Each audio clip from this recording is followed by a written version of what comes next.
नमस्कार दोस्तों, आज के हमारे इस वीडियो में हम आपको करवा चौथ की व्रत कथा सुनाने वाले हैं। दोस्तों, करवा चौथ व्रत कथा सुनने से पहले सभी महिलाएं अपने हाथ में 13 गेहूं के दाने ले लें और अब कथा शुरू करें।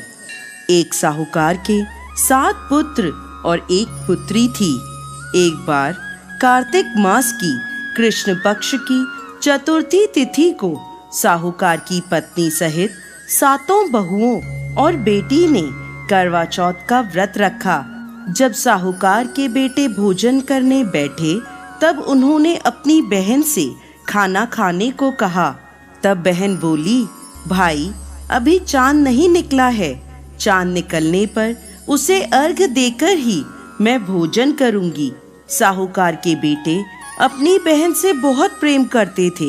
वो अपनी बहन को भूख से व्याकुल नहीं देख पाए और शहर के पास की पहाड़ी पर एक दीपक जलाकर चलने की ओट में रख दिया और बहन से बोले, देखो बहन, चांद निकल आया है, अब तुम अर्घ देकर भोजन कर लो। साहूकार की बेटी ने अपनी भाभियों से कहा, भाभी देखो चांद निकल आया है, आप भी अर्घ देकर भोजन कर लो।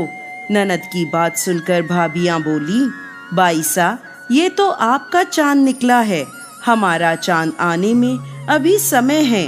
भूख से व्याकुल वह चांद को अर्घ देकर भोजन करने बैठ गई। जैसे ही पहला घास खाया उसे छींक आ गई। दूसरा घास खाते ही उसमें बाल निकल आया और तीसरा घास अभी खाने ही वाली थी कि उसके ससुराल से बुलावा आ गया कि पति बीमार है और जिस भी हालत में हो तुरंत ससुराल पहुँचे। उसे विदा करने के लिए माँ ने जब बक्से से कपड़े निकाले तो काले कपड़े मिले, दूसरी बार कपड़े निकाले तो सफेद कपड़े निकले, तीसरी बार फिर बक्से में हाथ दिया तो काले कपड़े मिले। बेटी बोली, माँ तुम ये सब रहने दो, मैं जाती हूँ।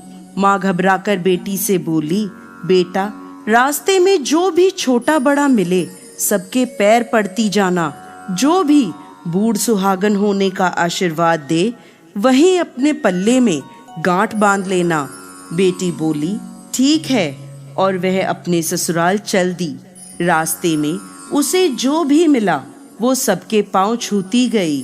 सबने सुखी रहो, पीहर का सुख देखो, खुश रहो, ये आशीर्वाद दिया। ऐसे ही वह अपने ससुराल पहुंच गई। ससुराल के दरवाजे पर छोटी ननद खेल रही थी। जब उसके पांव छुए तो उसने आशीर्वाद दिया, सदा सौभाग्यवती रहो, पुत्रवती हो। ये सुनते ही उसने अपने पल्ले से गांठ बांध ली। घर में अंदर गई तो देखा उसका पति मरा हुआ जमीन पर लेटा है और उसे ले जाने की तैयारी हो रही है। वो बहुत रोई, बहुत चिल्लाई।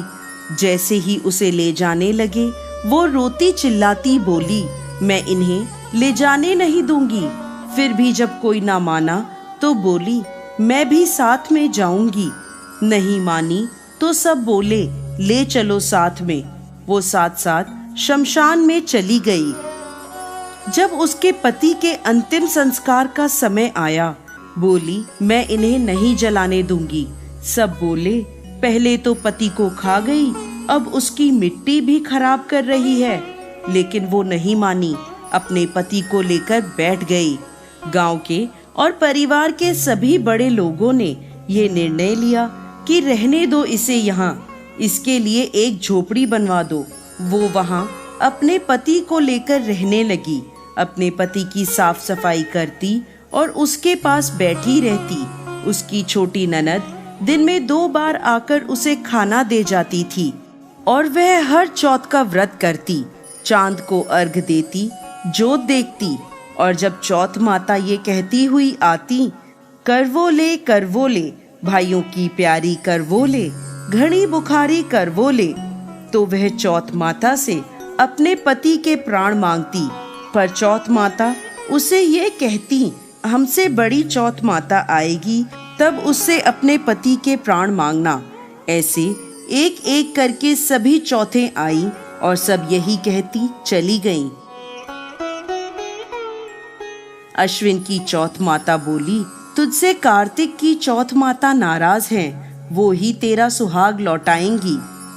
जब कार्तिक की सबसे बड़ी चौथ करवा चौथ आई तो उसने अपनी छोटी ननद से 16 श्रृंगार का और सुहाग का सामान मंगवाया और करवे मंगवाए। सास ने सोचा पागल हो गई है, जो मांगती है दे आओ। साहूकार की बेटी ने करवा चौथ का व्रत रखा। चांद निकलने पर अर्घ दिया, चौथ माता की जोत करी। जब चौथ माता प्रकट हुई और बोली, करवो ले भाइयों की प्यारी करवो ले, दिन में चांद उगाने वाली करवो ले, घड़ी बुखारी करवो ले। तब उसने उनके पैर पकड़ लिए और बोली, माता मेरा सुहाग वापस करो। चौथ माता बोली, तू तो बड़ी भूखी है, 7 भाइयों की प्यारी बहन है, तुझे सुहाग से क्या काम। तब वह बोली, नहीं माता, मैं आपके पैर तब तक नहीं छोड़ूंगी जब तक आप मेरा सुहाग वापस नहीं करती। चौथ माता ने सुहाग का सारा सामान मांगा तो उसने एक एक कर 16 श्रृंगार का पूरा सामान चौथ माता को दे दिया। चौथ माता ने अपनी आंखों से काजल निकाला, नाखूनों से मेहंदी निकाली, मांग से सिंदूर निकाला और चिटकी उंगली का छींटा दिया। उसका पति जीवित हो गया और चौथ माता जाते जाते उसकी झोपड़ी पर लात मार गई, जिससे उसकी झोपड़ी महल बन गई और उसका पति जीवित हो गया। जब छोटी ननद खाना लेकर आई तो देखा भाभी की झोपड़ी की जगह तो महल खड़ा है। वो ननद को देखते ही दौड़ी दौड़ी उसके पास आई और बोली, देखो बाईसा, आपका भाई वापस आ गया है। घर जाओ और सासू जी से कहो गाजे बाजे के साथ हमें लेने आए। छोटी ननद दौड़ी दौड़ी माँ के पास जाकर बोली, माँ भाई जिंदा हो गया। माँ बोली, उस भाभी के साथ साथ तेरा भी दिमाग खराब हो गया है। ननद बोली, नहीं माँ, मैंने देखा है, सच में भाई जिंदा हो गया है। भाभी ने गाजे बाजे के साथ बुलाया है। सभी घर वाले गाजे बाजे के साथ अपने बेटे को लेने पहुँचे। बेटे को जिंदा देखकर सास बहू के पैर छूने लगी और बहू सास के पैर छूने लगी। वो बोली, देखो माताजी, आपका बेटा वापस आ गया। सास बोली, मैंने तो साल भर पहले ही इसे भेज दिया था, वो तो तू ही थी जिसके भाग्य से ये वापस आया है। हे चौथ माता, जैसे साहूकार की बेटी के साथ पहले किया वैसे किसी के साथ मत करना, और बाद में जैसे उसे सुहाग दिया वैसे सबको देना। कहते हुए, सुनते हुए, हुंकार भरते हुए सभी पर अपनी कृपा बनाना। जय चौथ माता।